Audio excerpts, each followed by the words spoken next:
السلام علیکم دوستو، اسلامک نالج چینل میں آپ کو خوش آمدید کہتے ہیں۔ آج ہم آپ سے پھر ایک اور قصہ بیان کریں گے، لیکن اس سے پہلے آپ سے گزارش ہے کہ آپ ہمارا چینل سبسکرائب کر لیں اور بیل آئیکن پر کلک کر لیں۔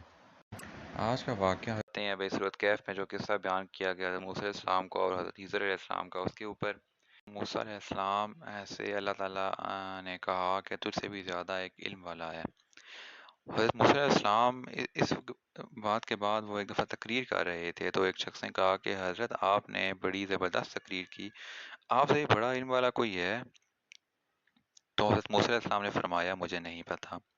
اللہ تعالیٰ کو یہ بات بڑی ناپسند آئی کہ موسیٰ تمہیں کہنا چاہیے تھا کہ اللہ ہی جانتا ہے۔ السلام کو اللہ تعالیٰ نے حکم دیا کہ فلاں جگہ پہ جاؤ، وہاں تمہیں ہمارا ایک بندہ ملے گا، وہ بندہ بہت صاحب علم ہے، کچھ عرصہ اس کے پاس رہو تاکہ دیکھو اس سے تم کیا حکمت سیکھ سکتے ہو۔ حضرت موسیٰ علیہ السلام اپنے نوجوان خادم یوشع ابن نون کے ساتھ سفر کے لیے نکلے۔ موسیٰ علیہ السلام نے یوشع سے کہا کہ میں جب تک مجمع البحرین تک نہ پہنچ جاؤں میں سفر ختم نہیں کروں گا، چاہے مجھے سینکڑوں برس ہی کیوں نہ لگ جائیں۔ اللہ تعالیٰ نے بتا دیا تھا کہ ہمارا وہ بندہ مجمع البحرین پر ہی ملے گا۔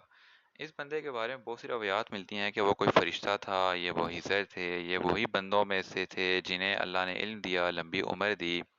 چلتے ایک جگہ تھک کے لیٹ گئے تو یوشع جاگ رہے تھے اور انہوں نے وضو کیا، نفل پڑھنے لگے تو ایک دم تھیلے میں حرکت ہوئی، مچھلی نے پانی میں چھلانگ لگا دی اور چلی گئی، اور جو ہی وہ مچھلی ندی میں چلتی جاتی پانی میں راستہ بنتا جاتا۔ یوشع نے کہا کہ ابھی موسیٰ علیہ السلام کو بتاتا ہوں، لیکن پھر سوچا کہ ابھی سوئے ہوئے ہیں تو چلو بعد میں بتا دوں گا۔ تو موسیٰ علیہ السلام اٹھے تو اتنے میں وہ بتانا بھول گئے۔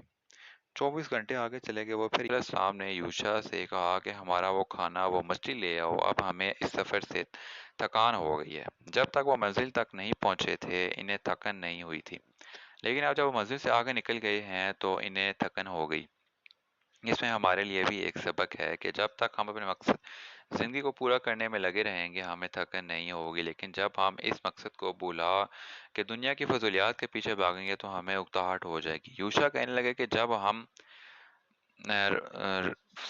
سستانے کے لیے تھوڑی دیر کے لیے رکے تو تھیلے میں ایک مچھلی پڑی ہوئی تھی، اس پہ نگاہ رکھنا وہ بھول گئے اور شیطان انہیں بلا دیا اور مچھلی جو ہے وہ اس سے نکل کے سمندر میں چلی گئی اور اپنا راستہ بنانے لگی۔ موسیٰ السلام نے فرمایا کہ یہی تو نشانی تھی، یہی تو ہماری منزل کی جگہ تھی۔ تو پھر وہ واپس چل پڑے اور چلتے ہوئے 24 گھنٹے بعد وہ واپس اسی جگہ پہنچ گئے جہاں پہ وہ آرام فرما رہے تھے۔ آگے دیکھا کہ پانی میں راستہ بنا ہوا ہے تو اس راستے پہ چلتے چلتے آگے ایک چھوٹا سا سرسبز جزیرہ آیا۔ وہاں وہ ایک شخص سے ملے جو اللہ کے خاص بندوں میں سے تھے اور انہیں اللہ نے رحمت عطا کی تھی، خاص اپنے پاس سے، اور اس سے علم سکھایا تھا خاص اپنے پاس سے۔ موسیٰ علیہ السلام نے کہا کہ اگر آپ مجھے اجازت دیں تو میں کچھ عرصہ آپ کے ساتھ رہوں کہ آپ مجھے بھی کچھ سکھائیں اس علم میں سے جو اللہ نے آپ کو دیا ہے۔ وہ کہنے لگے کہ نہیں، تم صبر نہیں کر پاؤ گے، تم کیسے صبر کر سکتے ہو اس چیز کا جس کا تمہیں علم ہی نہ ہو۔ حضرت موسیٰ علیہ السلام نے کہا کہ نہیں، میں انشاءاللہ صبر کروں گا اور آپ کے حکم کی خلاف ورزی نہیں کروں گا۔ صبر کے ساتھ تو انشاءاللہ کہہ دیا، لیکن خلاف ورزی نہیں کرنے پہ انشاءاللہ نہیں بولا، اور یہی کام نہیں ہوا۔ لہٰذا ہمیں اپنے ہر کام میں انشاءاللہ بولنا چاہیے کہ اگر اللہ نے چاہا تو ضرور ہوگا۔ اس شخص نے کہا کہ اگر تم میرے ساتھ چلنا چاہتے ہو تو تم مجھ سے کچھ نہیں پوچھو گے، یہاں تک کہ میں خود اس کے بارے میں تذکرہ کروں۔ اب وہ دونوں چلے گئے اور آگے جا کے وہ ایک کشتی میں سوار ہوئے۔ اس شخص نے کشتی کا ایک تختہ اکھاڑ دیا۔